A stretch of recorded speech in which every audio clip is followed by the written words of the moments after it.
আমরা একটা রোগের নাম শুনে থাকি চিকিৎসা বিজ্ঞানের ভাষায় ভ্যাজাইনাইটিস বলি। What is vaginitis? ভ্যাজাইনাইটিস কাদের কাদের হয়ে থাকে? আগেই বলছি যে ভ্যাজাইনা মেয়েদের থাকে, তো মেয়েদেরই হয়। কোন কোন মেয়েদের ভ্যাজাইনাইটিস হয়ে থাকে? এই ভ্যাজাইনাইটিসের লক্ষণ কি? এটা হলে শরীরের কি কি পরিবর্তন আসতে পারে? ভ্যাজাইনাইটিসের চিকিৎসা কি? কোন কোন জীবাণু দিয়ে ভ্যাজাইনাইটিস হয়ে থাকে? এই বিষয়গুলোর উপরে খুঁটিনাটি কিছু আলাপ করব।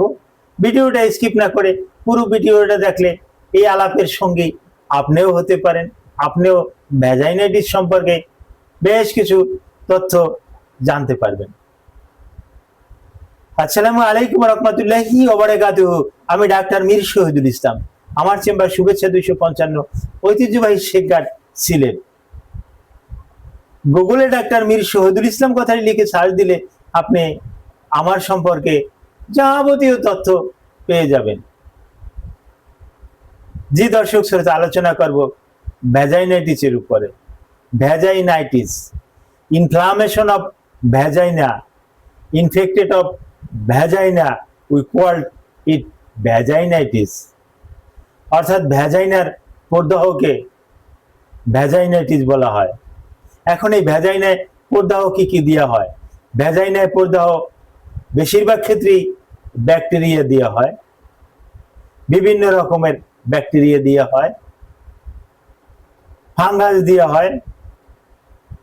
যে ব্যাকটেরিয়া দেওয়া হয় বেশিরভাগ ক্ষেত্রেই এই ব্যাকটেরিয়াটা ইকোলাই, ইশিরেশিয়া কোলাই, স্টেফাইলোকক্কাস অ্যাউরিয়াস। ফাঙ্গাস দেওয়া হয়, ফাঙ্গাসটার নাম ক্যান্ডিডা অ্যালবিকান্স। বিভিন্ন রকমের ভাইরাস দিয়েও ভ্যাজাইনাইটিস হতে পারে। এখন যেভাবেই হোক, এখন এর লক্ষণ কি? লক্ষণ, ভ্যাজাইনায় প্রদাহ হবে, ব্যথা হবে, চুলকাবে, ভ্যাজাইনার আশেপাশে ফুলে যাবে, ভালভো ভ্যাজাইনাইটিস হতে পারে, ভ্যাজাইনা ফুলে যেতে পারে, অর্থাৎ যোনিপথ ফুলে যেতে পারে, চতুর্পাশে খাদ যেতে পারে, ভিতরেও খাদ যেতে পারে। ভ্যাজাইনার যে পিএইচ লেভেল, এই পিএইচ লেভেলটা বেড়ে যেতে পারে। পিএইচ লেভেলটা থাকবে 4.5 থেকে 5.5, কিন্তু নিচে থাকা ভালো, 4.5-এর নিচে থাকা আরো ভালো। যদি উপরে উঠে যায় তাহলে ক্ষারীয় ভাবটা বেড়ে যায়, তখন সমস্যাটা আরো হয়। অর্থাৎ ভ্যাজাইনার যে হিতকর ব্যাকটেরিয়া, এই হিতকর ব্যাকটেরিয়াগুলো মারা যায়, যার পরিপ্রেক্ষিতে যোনিপথের আশেপাশে বেশি খাদ যায়, চুলকায়, ওখান থেকে রস পড়ে, দুর্গন্ধযুক্ত স্রাব আসে, ফাটা ফাটা দইয়ের ফাটা ফাটার মতন স্রাব আসে। আপনার প্যান্টিতে লাগলে প্যান্টিতে দাগ পড়ে যায়, এরকমের সমস্যাগুলো দেখা যায়।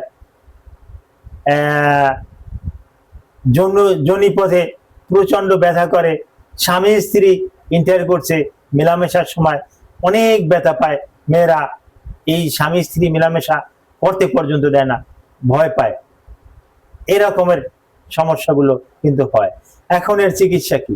চিকিৎসাটা ব্যাকটেরিয়া দিয়ে হলে ভালো মানের কিছু অ্যান্টিবায়োটিক কোনটা তার শরীরে অ্যাডজাস্ট হয়, এটা আমরা চিন্তা ভাবনা করে দিয়ে থাকি। ফাঙ্গাস দিয়ে হলে অ্যান্টিফাঙ্গাল।